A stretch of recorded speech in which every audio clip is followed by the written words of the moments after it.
pardon the interruption. I'll pick things up in part 2. So what I was saying is that mindfulness is the mirror that allows us, even when we're engaged with the matrix of our confusion, our unresolved trauma, to remember the truths of our heart, right? To essentially realize that what we're being told and hear is oftentimes some twisted version of our truth, maybe the opposite of our truth, or the truth of our heart is being hidden from us. This is like a way to see around, right? To triangulate and remember what the truths of the heart are. Now, what's a little tricky about operating in this position, right, really with both of these mirrors, is it's difficult sometimes to get that full emotional resonance and impact, which we have when the heart's open, right? When we're operating with a fully open heart and with this wall essentially kind of knocked down so that the radiance of the heart can flow through us, we not only know what the truths are the way we do here, we actually kind of feel them. And so part of the reason that this really trains and tests our faith is we get the knowledge and the information we're looking for, right? The introspective awareness showing us what we're doing now and providing us evidence from our past. And then the mirror of mindfulness reminding us the core truths of our heart, right? The core truths of our being. But we're not like overwhelmed with emotion such that we go, oh, right, and then the matrix disappears and all those things.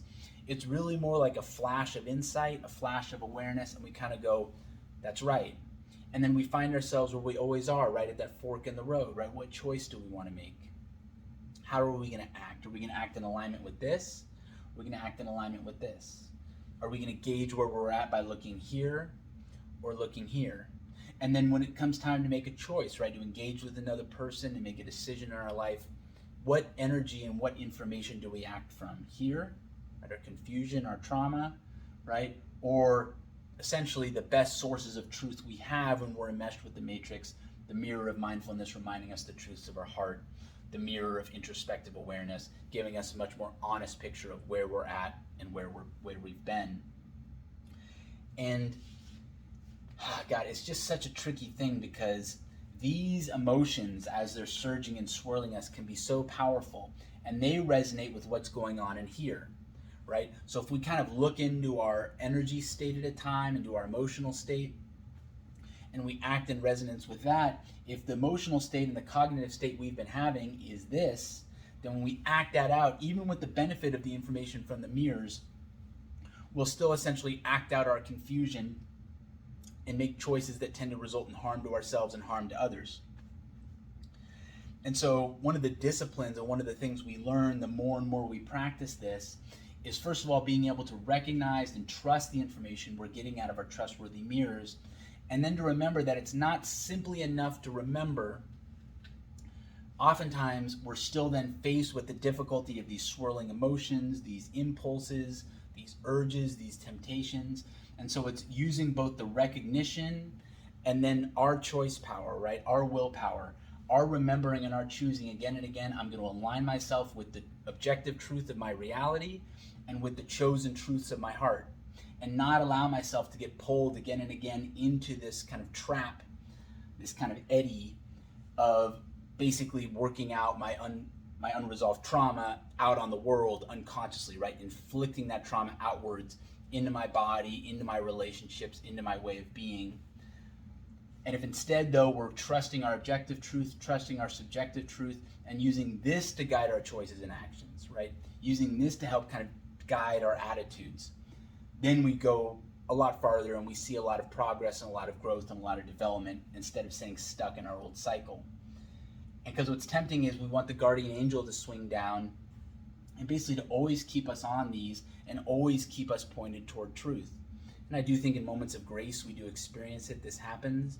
But by and large, here on earth, we're left to make choices for ourselves, right? We're left to act in a moment, right? And then to live with the consequences of our choice. And so what I hope this model provides is firstly maybe a bit of an explanation or a context for why we sometimes notice ourselves making wise choices and why we notice ourselves making unwise choices. Why we notice ourselves sometimes kind of swirling in negativity, swirling in confusion, and then why sometimes it seems like, wow, like the options are so clear, right? The right choice is so clear. And just remember that between those poles and those extremes, where we tend to operate is in that middle. And usually what we're dealing with is some degree of recognition from our mirror of introspective awareness, some degree of recognition from our mirror of mindfulness, and then kind of clouding the picture, muddying the waters. We're still feeling emotions and getting content from here. And so it's in that combination, right? In that combination of those kind of flickers or flashes of the truth, and then these deep eddies of confusion and pain that we're then making our decisions out of. And what we just find and we start to recognize is the more we act in alignment with this, the better our choices are and the better things tend to go as we continue. And that's something we actually begin to see from more and more from the mirror as we get tempted to act here, right? The mirror of introspective awareness will show us examples from our past of what it's like when we do that. And then likewise, that mirror can kind of turn back on itself and show us the good examples of behavior we did while we were focusing on this instead of on this. I have here just one little kind of analog, right? I've been using this example of kind of a strange funhouse matrix mirror separating the heart from the body, and then the mirror of mindfulness and the mirror of introspective awareness, basically allowing us to triangulate around our confusion to get the truth. Another way you could think of that would be kind of like the sun, the earth, the moon, and say like a satellite. So if I'm this little stick figure on the dark side of the earth at the moment, I cannot see the sun, right?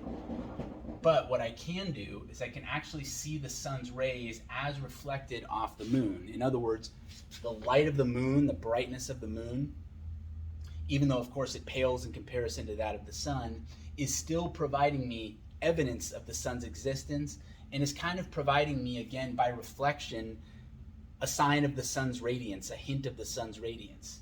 And so by comparison, we could think here, this is kind of like being in the shadow, right? It's kind of like being in night, in darkness. And this mirror of mindfulness is kind of like that moon.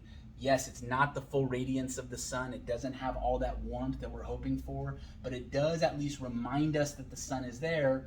And again, by reflection, reminds us the core truths of our heart, right? Which can help carry us through the night without us getting lost. And then similarly, right, the satellite is kind of like the mirror of introspective awareness. We may in that darkness not know which road we're on, right? Might not be able to navigate, but if we've got our phones, we got our GPS on, we can get a nice, bright, vivid image showing us on there exactly where we or our automobile are, where the road is, where our destination is. So kind of using GPS as an example here, it's a way to kind of show us a clear image of where we are, right? Give us kind of a context and a framework and a positioning that we have difficulty getting for ourselves because, again, we're in the darkness, we're in the confusion. But this being at a remove is able to provide us with trustworthy information that we can rely on, which if we didn't have it and we were left to resort to ourselves, we'd likely act out the confusion we have because that's really the only other source of information available to us. And so what I'll finish this video with is basically kind of a three-part way of looking at this that I think will kind of summarize the dynamic I'm talking about and maybe give you a bit of a takeaway, a bit of a practice or something like that, a tool that you can use to remember this dynamic and to begin to channel the healthier practices. And that's this three-part dynamic of cognition, recognition, and decognition, right? So cognition, right, kind of a fancy word for thinking, mental processes. When we're operating here, our cognition tends to be the cognition of this mirror, of this matrix, right? Our thinking tends to loop back and forth and around based on what this dark mirror is showing us. And so this is one of the dangers of getting stuck in our heads, and especially if we're looping over the same thoughts over and over, is we're essentially just recycling this information from the matrix. A lot of negativity, a lot of twisted truths, a lot of sometimes outright falsehoods. But because it's the only thing we know and because we keep coiling around it again and again, we essentially recondition ourselves to it. This then becomes our new normal. This becomes our kind of familiar way of being. And we begin to almost lose sight of these possibilities, right? Lose sight of these as realistic options. They may seem like something maybe on a far horizon, maybe for another day, but not now, right? This is my reality now. This is what I'm dealing with now. That's cognition, right? Recognition, right, which is kind of my stylized way of saying recognition, is when we kind of realize, God, this just all sounds like nonsense, or this doesn't sound like me. The voice in my head, this kind of source of information, encouraging me what to do, telling me not what to do, telling me how to think about this person, how to think about this situation. This just doesn't sound like me. Or if it does, it sounds like a really hurt or confused or angry version of myself. This is the recognition, right? First, the recognition that we've engaged with the matrix, and then the secondary recognition we can have is the recognition, that's right, I've got my mirror of mindfulness. That's right, I've got my mirror of introspective awareness. And, I'm describing these things, and, at least in this context, they're sounding pretty good, pretty helpful. What I want to say is these are not like magical things that we need to do anything to bring online. They're already there. They're already operating. What's missing, though, is likely a recognition, A, that we're engaged here, and B, that they're available as resources, right? Again, when we get too stuck in this, we may just kind of start to atrophy and not even remember that these are there. So part of the recognition first is recognizing, yes, I'm kind of channeled in this matrix energy right now. That's recognition 1, right? And then recognition 2 can be kind of more of a remembering, that's right. I've got my mirror of introspective awareness, right? It'll give me an honest picture of what's going on right now. I've got my mirror of mindfulness. It'll give me a reminder of the truths of my heart right now. And it can be as simple as just asking, right? What's going on with me right now, right? And then being still. What are the truths of my heart? And then being still. And this is where that faith of decognition comes in, right?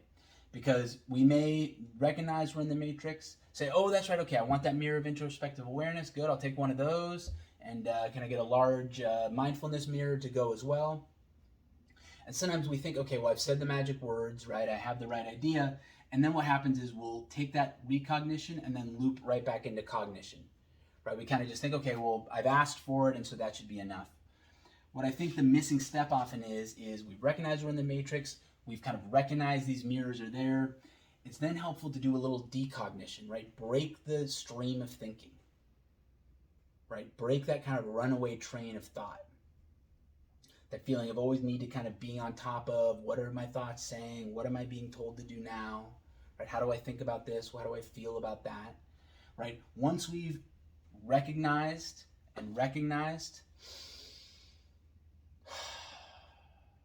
release. Relax. Connect with the body. See if you can feel the actual beating of the heart. And if we cultivate that state, that kind of decognized, deconditioned state, where we're not so caught up, even in this and this, we're just giving ourselves a true break. Then when we do come back and we try to look in that mirror of introspective awareness and mindfulness, we'll see that there's fewer flies buzzing around our head from this matrix realm, right? And we're able to see more clearly there. So I think one practice we can have is, again, we're stuck in cognition, we recognize that, we remember our mirrors are there, we do some decognition work. Again, breath work is maybe the simplest and most accessible way to do it. And then as we do, we start asking that question, what am I doing right now? Remind me the truth of my situation. Remind me the truth of my past. Right? What am I forgetting right now that's important to know? Right? What am I doing right now that will be helpful for me to see? Right? And I think you'll find that the more you practice that, and then the more you interlace decognition in there, these images will start coming back more and more crisply, more and more clearly. And then likewise with mindfulness, right? What are the truths in my heart that I'm forgetting right now? Right? What are the truths that I hold dear that right now I'm just not honoring? And when we ask that, right, our heart will show the mirror exactly what we need to see in that moment. And the more we practice decognition, we stay in an open field of awareness, really, the field of the open heart. This is what allows us to slowly disentrance ourselves from this, disentangle ourselves from this. I mean, this to me kind of like, I'm picturing kind of like a goopy gumminess, right? Kind of like a, or like a mercury that kind of like sticks to you when you're engaged with that matrix. It kind of has a way of globbing onto you. And so when you engage in the recognition, it's not like it lets go all at once, right? It still has its grip. This practice of decognition allows us to kind of mutually soften that grip, allows us to get a little space from our internal beehive, our internal chatter of doubt, overwhelm, and anger, and instead, right, create space in our minds, space in our awareness to receive the signals from these, which again, the tricky part is they're not insistent. They will not come and shove themselves in your face, right? And slam on the mirror and kind of shove your face in the mirror and say, look at this, look at this, look at this, right? That's this style. This is available, friendly, helpful, loving, and utterly uninsistent. It sits here waiting for you to ask for its help. And when you ask, it helps. And when you ask the right way, you're able to receive its help more consistently and more effectively. And so see what luck you have with that the next time you find yourself entangled, right? Recognize, decognize, ask those mirrors the questions you're looking for, and then see if you can in the next moment cultivate the qualities, right, that you feel arising out of this. Try to make choices in alignment with this, and see if over time, the more and more you do it, the better your connection with those mirrors come, and the more quickly you're able to recognize when you're operating in matrix mode.